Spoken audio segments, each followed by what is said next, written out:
Alors nous sommes dans notre thème de l'année, la restitution, l'année de la restitution divine. Ce matin nous aurons comme sous-thème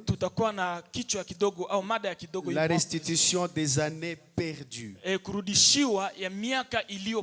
Alors sans pour autant tarder, nous allons lire dans l'évangile selon Jean chapitre 5.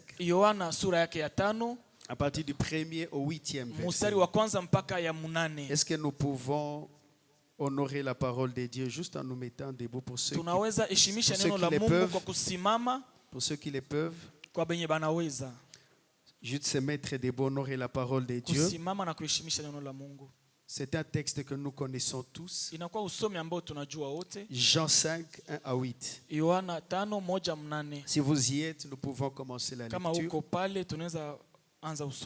Après cela, il y eut une fête des Juifs et Jésus monta à Jérusalem.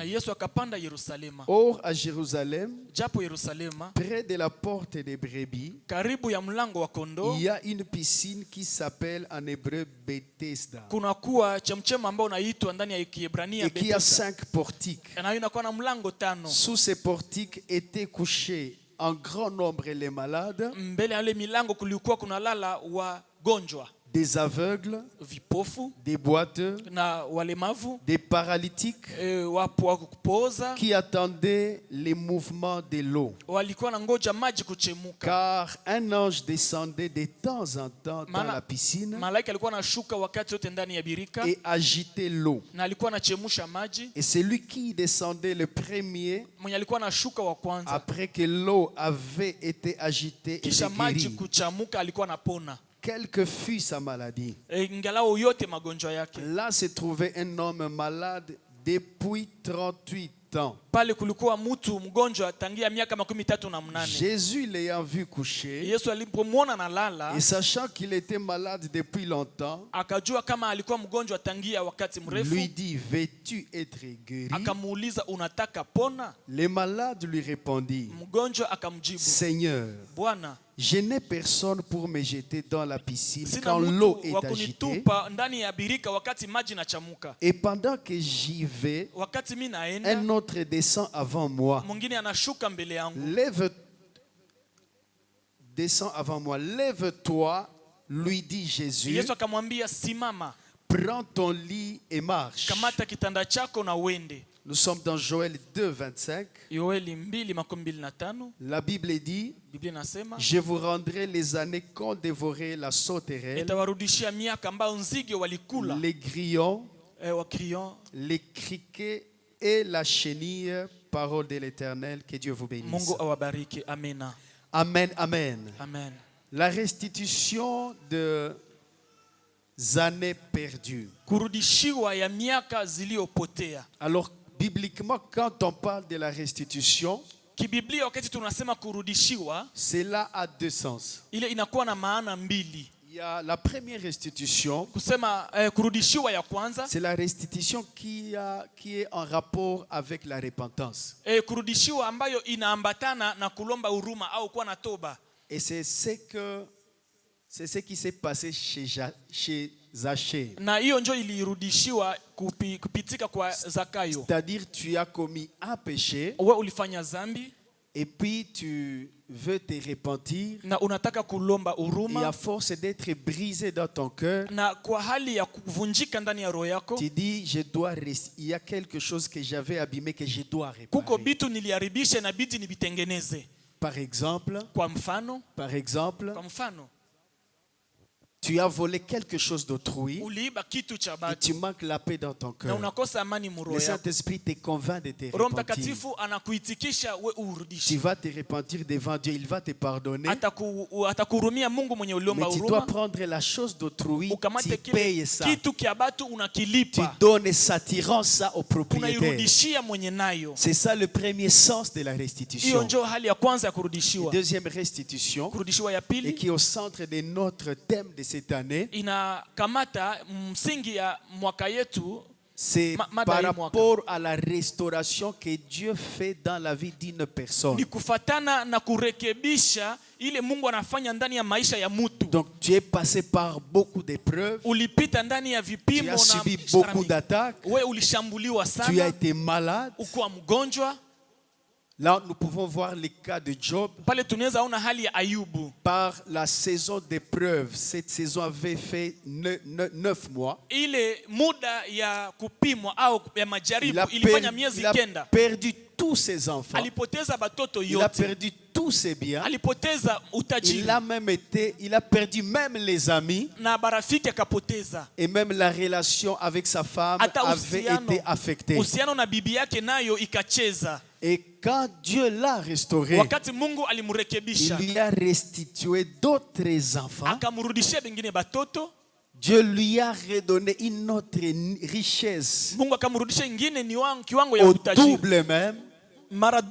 Et c'est ça la restauration dont la restitution dont nous sommes en train de parler. Alors frères et sœurs, par la puissance du Saint-Esprit, Dieu veut te consoler. Dieu veut nous consoler ce matin par rapport à nos années qui ont été perdues. Les années que nous pouvons encore appeler des saisons vides. Des saisons vides. Dieu veut te consoler. Beaucoup de croyants portent la douleur des années perdues.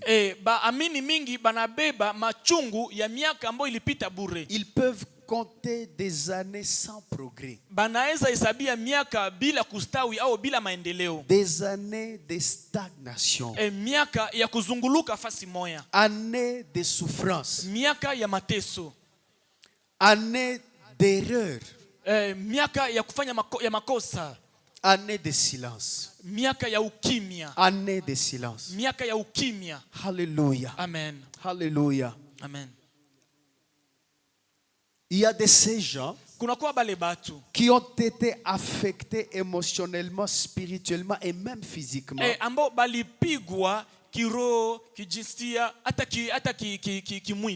Parce qu'ils ont connu cette mauvaise, cette expérience d'années perdues.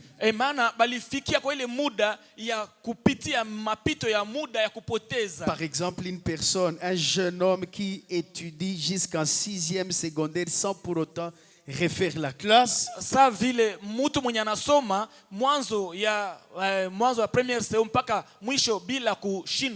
Et arrivé en 6e, rate les diplômes pour la première année. Deuxième année, rate encore les diplômes. Troisième année, rate encore. Ça, c'est une douleur des années perdues. Est-ce que tu es en train de comprendre quelque chose? Nous avons lu dans Jean 5. À partir du premier verset. Et là, nous sommes en train de voir Jésus arriver à Jérusalem. Et il est passé par la piscine de Bethesda. Et du coup, il a vu un homme couché à un endroit pendant 38 ans. C'est beaucoup, dit c'est beaucoup. 38 ans, c'est beaucoup. 38 ans, c'est beaucoup. La Bible dit que Jésus l'ayant vu, il dit que il vient de faire 38 ans. 38 ans de stagnation. 38 ans perdu comme ça. En fait, Jésus n'avait pas réglé son problème physique seulement. Il voulait régler la douleur des années perdues.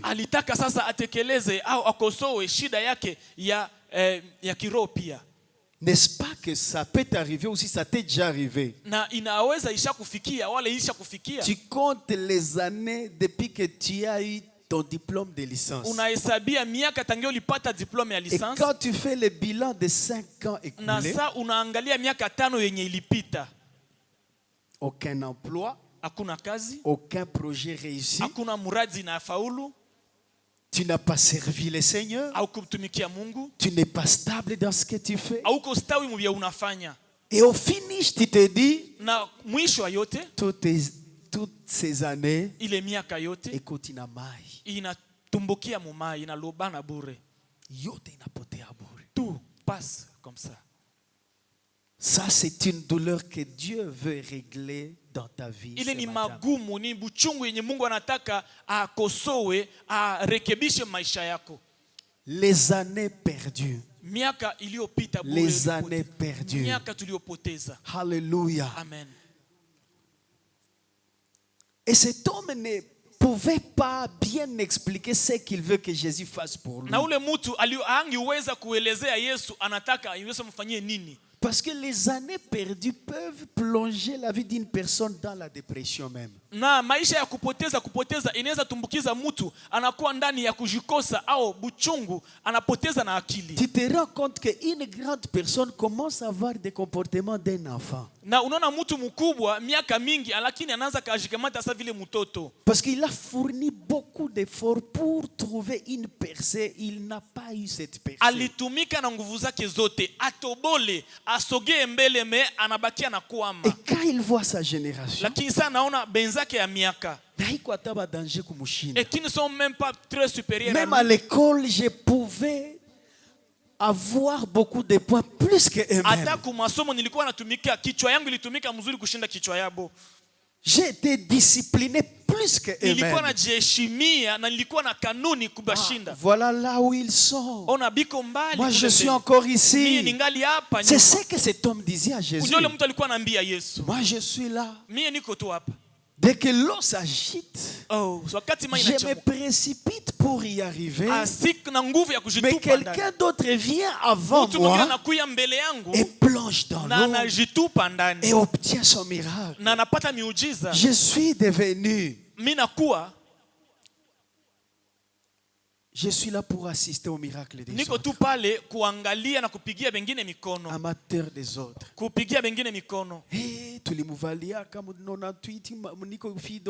Hey, j'étais fille d'honneur sur son mariage.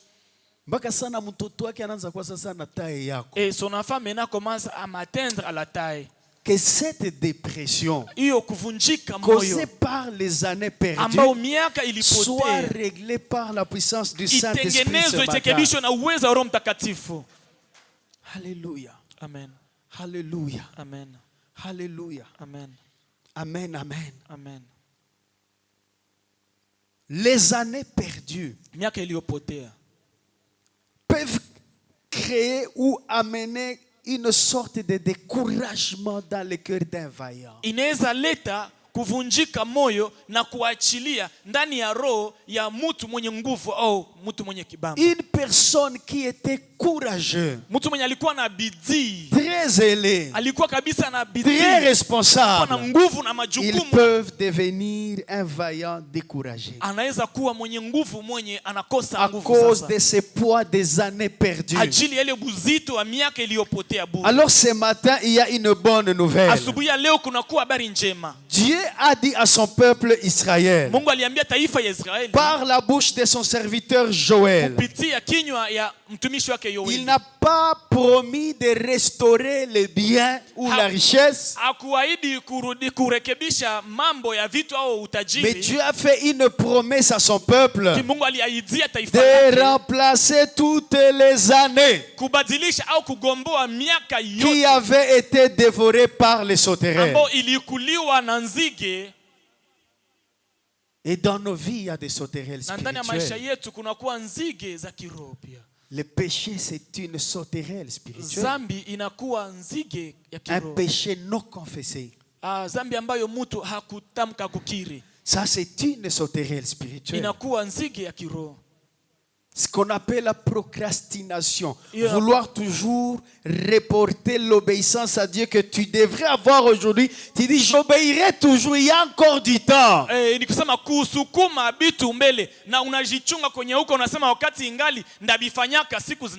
Et troisième sauterelle, c'est le sommeil spirituel. Le sommeil spirituel. Alléluia. Amen. Amen, amen. Rappelez-vous d'un grand homme qui était fort, qui s'appelait Samson. Il était couché sur les genoux, sur les cuisses de Dalila. Un homme très fort qui avait une mission très bien précise. Une mission spécifique. Par le sommeil spirituel. Il a été rattrapé par ses ennemis. Il a été captivé par ses ennemis. Il a perdu la vision. Il a perdu la puissance. Il a dévié la mission qui était sur sa vie. À cause du sommeil spirituel. Que Dieu nous délivre ce matin. Qu'il nous délivre de la procrastination spirituelle. Servir Dieu, c'est aujourd'hui, c'est pas demain. La prière et les jeûnes, c'est aujourd'hui, c'est pas demain. Toi, tu attends que Dieu t'oriente pendant qu'il t'a déjà orienté. Toi, tu attends Dieu pendant que lui, il t'attend pour que tu exécutes ce qu'il t'avait déjà dit. Quitte la procrastination spirituelle. Quitte dans le sommeil spirituel. C'est le temps de nous réveiller. La Bible dit, lève-toi et prie. Waouh, ce matin. Il y a des années perdues que nous connaissons dans nos ministères, que nous connaissons dans notre vie professionnelle, que nous pouvons reconnaître dans nos vies relationnelles. Ce matin, Dieu veut régler ces problèmes de perte d'années, de perte d'années, de perte d'années. Je vais te demander une chose. Est-ce que tu as le temps, tu prends quand même le temps de réfléchir un peu par rapport à ton passé, ton présent et ton futur? Unakoka na wakati ya kuwaza, kufikiria juu ya wakati iliyopita, wakati ya sasa na wakati ambao yuko nakuya ya kesho. Oui, ça nous arrive, non? Inatufikia kama mara mingi. Et quand nous faisons les bilans, na sasa tunafanya sasa ripoti, même spirituellement, hata kama kiroho, nous sommes venus de quel niveau, nous sommes à quel niveau? Na tuko kiwango gani na tunapanda kiwango gani? Est-ce que spirituellement tu n'aurais pas des années perdues? Je, kiroho kweli hauna miaka iliyopotea? Par rapport à ton ministère. Kufatana na huduma yako. Alléluia. Amen. La consolation sur les années perdues est disponible par la parole de Dieu ce matin. Kufarijika ya miaka iliyopotea iko ndani ya neno la Mungu asubuhi ya leo. Il y a quelques réalités que nous devons connaître. Kuna kuwa haki fulani ambayo inabidi tunajua par rapport à la consolation de Dieu dans ces domaines de perte d'années. Kufatana na faraja ya Mungu ndani ya ile kiwango ya kupoteza muda na miaka. Première réalité, kusema haki moya, Dieu reconnaît la douleur des années perdues. Mungu anakubali maumivu na machungu ya miaka iliyopotea. Dieu reconnaît cette douleur. Mungu anakubali ile machungu. Quand il te voit, wakati anakuona, perdre les repères, unapoteza kabisa mwelekeo. Parce que miaka inakuwa mingi. Il y a déjà tant d'années. Les choses ne changent pas dans ta vie. Dieu connaît, il est tellement informé yeye anajua yote par rapport à cette douleur des années perdues. La Bible parle des années qu'ont dévoré les sauterelles.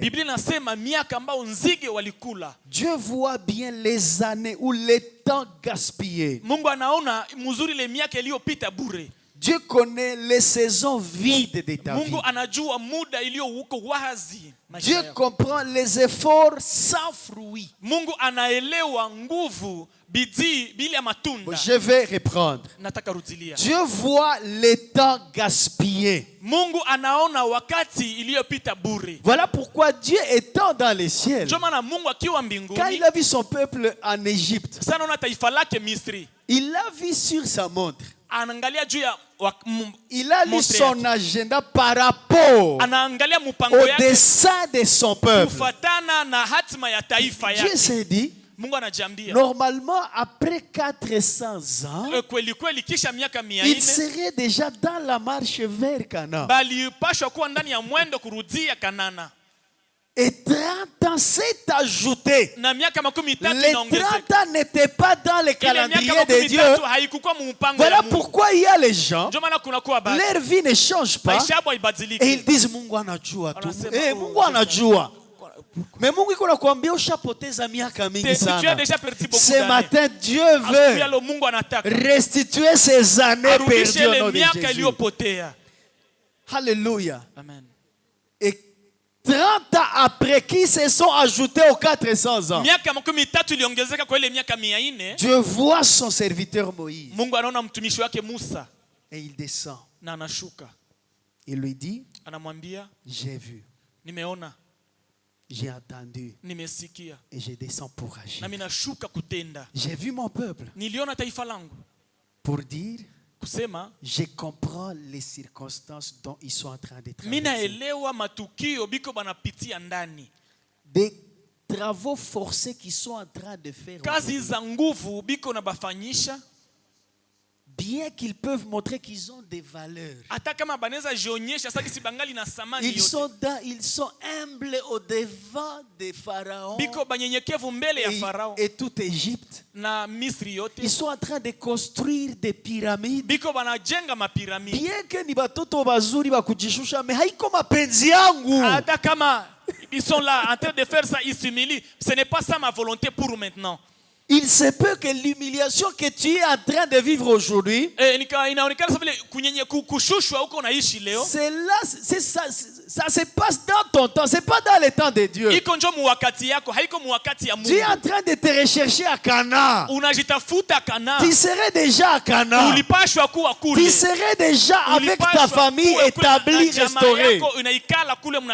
Mais 30 ans qui viennent de faire, je ne peux pas me taire. Je ne peux pas rester inactif. Je descends pour agir. Je vais les faire sortir dans la saison qui ne m'appartient pas. Ils vont entrer dans la saison selon ma volonté. Ce matin, Dieu voit la douleur que tu subis pour les années perdues dans ta vie. Alléluia. Amen. Amen, amen. Amen. Ne sois pas découragé par ces années. Dieu vit dans l'éternité. N'est-ce pas que la Bible l'appelle le maître des temps et des circonstances? Nous pouvons nous sentir désespérés par rapport aux années perdues. Mais cela est un cas très normal pour notre Dieu. Il a toujours restauré les années perdues. Il a toujours restauré ces années. Alléluia. Amen. Anne a fait combien d'années de stérilité? N'est-ce pas que Dieu a restauré ces années? Par un seul fils seulement. Dieu l'a boosté, dit boosté. Que Dieu te booste ce matin. Dieu l'a boosté. Dieu l'a boosté. Par un seul fils qui s'appelle Samuel.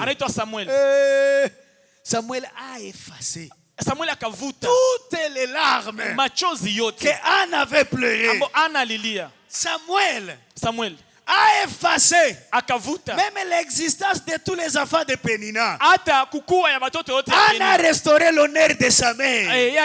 Samuel a restauré l'honneur de sa maman.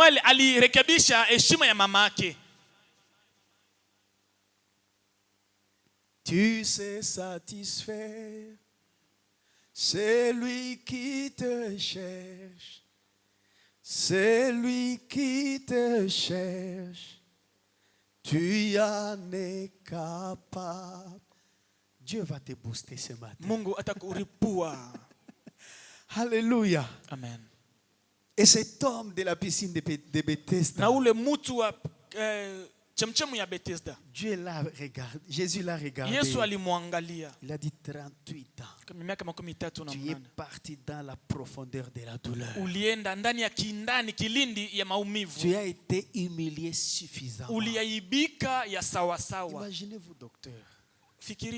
Pour l'amener seulement à la piscine, on devrait les transporter. Kumuleta tu pale kubirika, ilibidi banamubeba banamuleta banamnyangula. Et on l'a déposé pendant 38 ans, même adresse. Na bakamuterekeza pale miaka yote pale pale. Image. Pale. Rien n'est changé sur lui. Hakuna kilibadilika kwake. Mais réfléchissez un peu des démarches qu'il faisait pour arriver à la piscine. Fikiria sasa alikuwa anafanya nguvu gani juu afikie atumbukie mule ndani. Il est en train de dire à Jésus, iko anaambia Yesu, les autres qui ont les mêmes problèmes que moi, ils ont des gens qui le prennent et ils deviennent rapides pour arriver là-bas.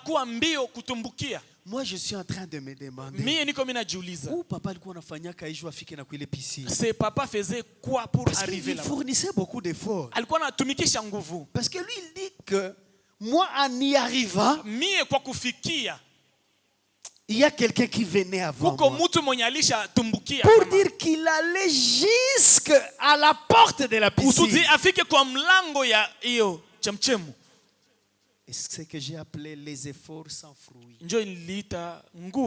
Les efforts sans résultat. Je suis en train de parler à un cœur. Tu fournis tous les efforts possibles pour réussir. Et sans résultat. Jésus l'a boosté. Jésus lui a dit, tu ne vas plus, je vais changer un peu de stratégie. Tu ne vas pas ramper comme tu le faisais. Tu ne vas pas ramper sur les sols. Tu ne vas pas marcher avec les fesses pédées. Moi, je ne sais pas ce qu'il faisait parce qu'il était paralysé. Est-ce qu'il rampait? Est-ce qu'il glissait dans la boue? Je ne sais pas comment tu fais pour manger. Je ne sais pas comment tu fais pour élever tes enfants. J'aime quand à Goma on appelle ça juakali. Ushakuwa juakali au premier degré.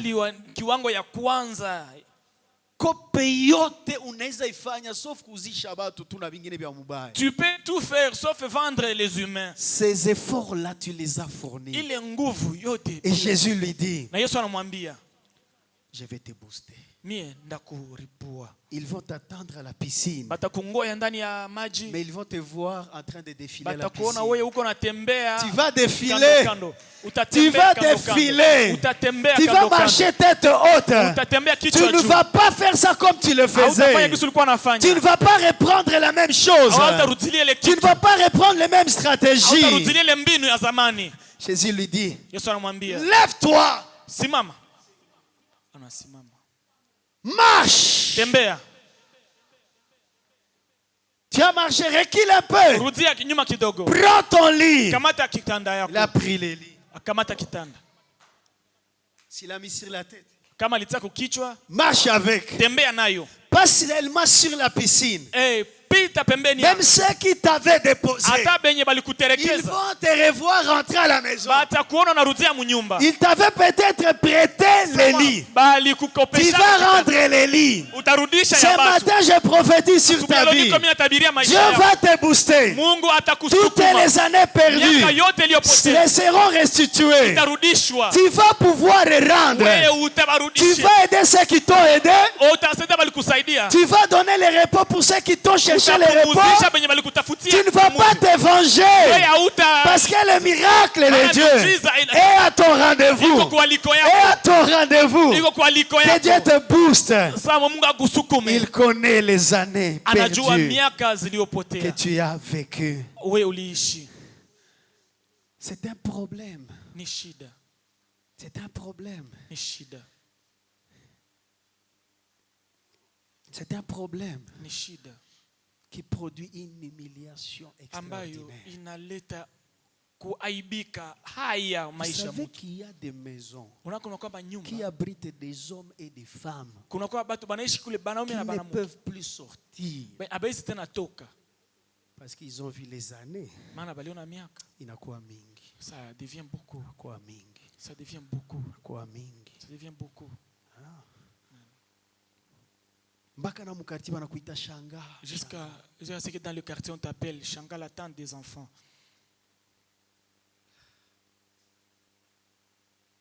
Dieu est là ce matin. Je ne vais pas trop parler. Je suis venu seulement te dire que Dieu ne veut pas te consoler seulement, mais il veut restaurer ses années. Il veut restaurer ses années.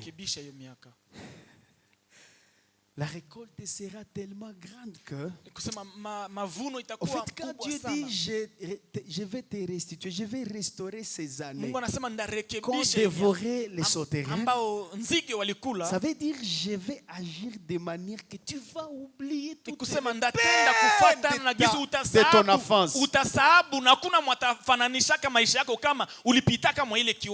C'est ce que tu as perdu pendant 10 ans. Dieu peut faire ça à un clin d'œil, dans une saison, une petite saison. Et toute l'histoire change. Là, je suis en train de voir un homme qui s'appelle Obed-Edom. Un pauvre, médiocre, rejeté. Heureusement que Dieu existe. Pendant que David était dans la démarche de ramener l'arche de l'alliance à Jérusalem, l'arche a fait des dégâts. L'arche a tué quelqu'un. Que David a commencé à être réticent par rapport à l'arche de l'alliance. Quand Dieu veut faire quelque chose, il va toujours créer des circonstances. Mauvaises ou bonnes, il y aura toujours des circonstances.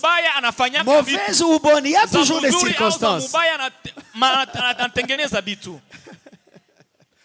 Alléluia. Amen. Alléluia. Amen. Et David a dit, cette arche est encore en colère. Si je l'amène directement à Jérusalem, peut-être que cette arche va tuer encore d'autres personnes. Mais il y a un homme quelque part à Gath. Il y a un homme. On a cherché un homme qui ne peut pas se plaindre même, qui n'a un mot à dire, un pauvre avec sa petite maisonnette. David a juste ordonné, prenez cette arche, abritez cette arche dans cette maison-là. Il n'y a pas de négociation qu'on va faire avec celui-là. Alléluia. Amen. Satan peut t'humilier longtemps. Il peut t'humilier. La société peut t'humilier pendant longtemps. Mais il y a toujours un temps où Dieu finira par agir. Et ça passera toujours par des humiliations. Ça passera toujours par des humiliations. Ça sera comme quelque chose, comme un rejet. Te jette quelque part, croyant que tu vas tomber dans la poubelle. Pourtant, les mains de Jésus sont toujours à la poubelle. Les mains de Jésus sont toujours à la poubelle. Quand il tend ses mains à la poubelle comme ça,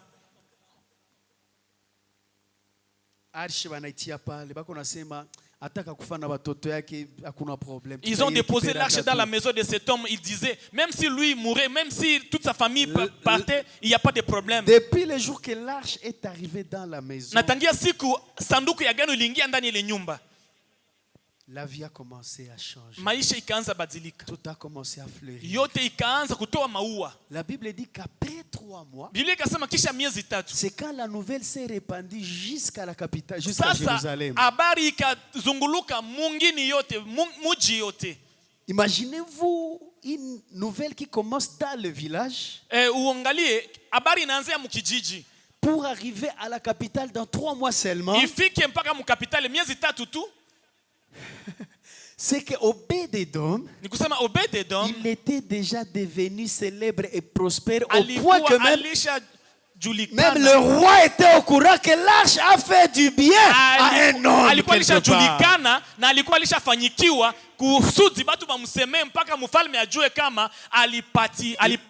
Il a vécu dans la médiocrité. Il a élevé ses enfants dans la médiocrité. Mais dans 3 mois seulement, je parle comme un serviteur de Dieu.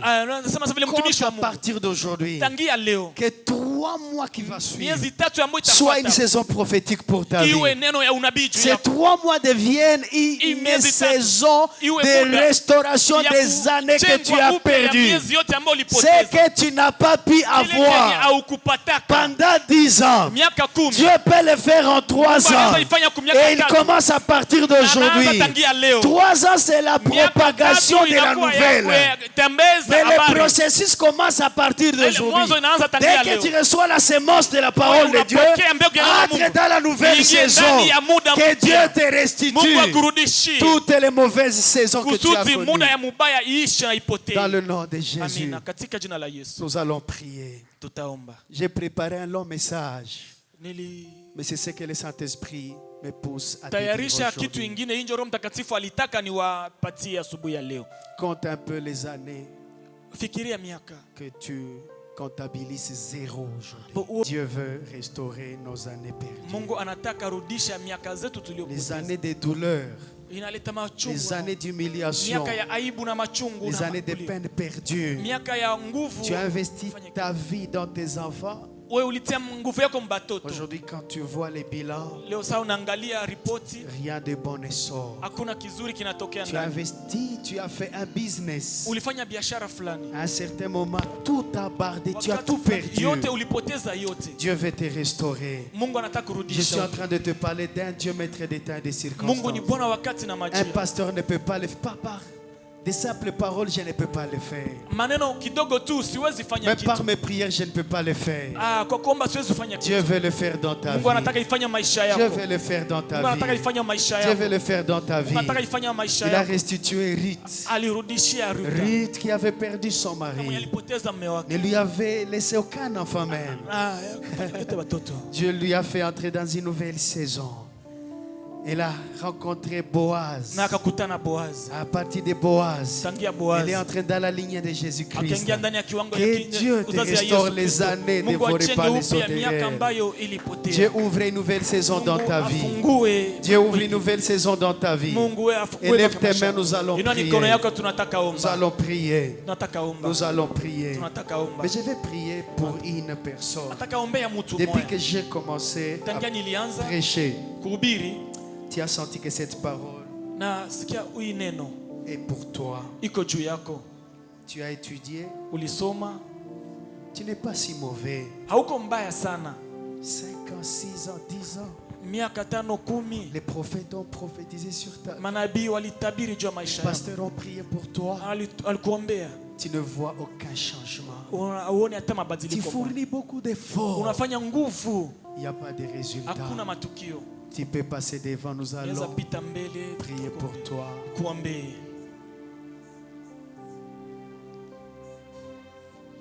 Alongola kasoni Sambalola Osala kanangonga natango na. Ceux qui connaissent cette chanson peuvent chanter ça. Alongola kasoni Zambalola Osala kanangonga Olongola kasoni ya libota nanga Olongola kasoni ya mwana nanga Zambe ya lula Osala kanango Yawe Oh kitaka na kembo Oh kitaka na kembo Osala kanangonga Docteur Samuel, Pasteur Kabaïza, Maman Christine, nous allons entourer les enfants de Dieu. Nous allons les entourer, nous allons prier. Tutonne shamikono hapa tuombe bandugu. Mungu atarestore imani yako yote ilipotea. Dieu va te booster ce matin. Dieu va te booster, Dieu va te booster. Karaso palada bahaya. Oh, pesaka elonga. Pesaka elonga. Malole. Kanango. Natango na. Oh, yo pesaka mabota. Pesaka mabota. Malole. Kanango. Vous pouvez les toucher, pleurer la grâce de Dieu. Maraka sopalada bahaya. Merci Jésus.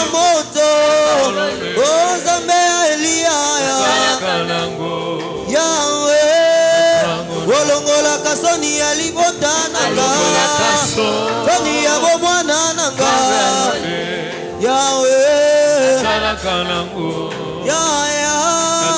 Oh kitaka na kembo Oh kitaka na kembo Zambe alola Atango na yo Oh pangusa kapizoli Oh kitaka na kembo Oh kitaka na kembo Yahweh Wolongola kasoni ya familie nanga Wolongola kasoni nanga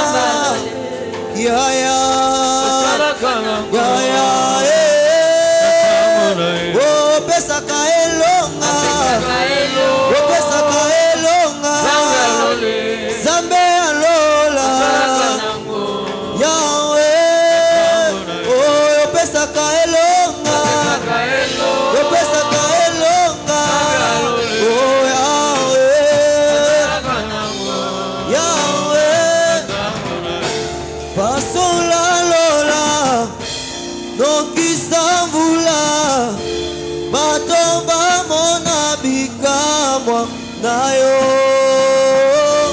Pasola lola Nokisambula Batomba mona bikamwa nayo Pasola lola Nokisambula Batomba mona bikamwa Oh pasola lola Nokisambula Batomba mona Welelele Ah pasola lola Nokisambula Batomba mona bikamwa nayo Oh exagère encore Seigneur Exagère encore Seigneur Namona makambo namona nanute Exagère, exagère. Oh exagère encore Seigneur Tout a fandu chaque Oh exagère encore Seigneur Exagère encore. Que Dieu exagère. Exagère. Dans la guérison, exagère. Dans la restauration, exagère. Dans la guérison, exagère. Dans les opportunités, exagère encore. Rabababa, sabababa.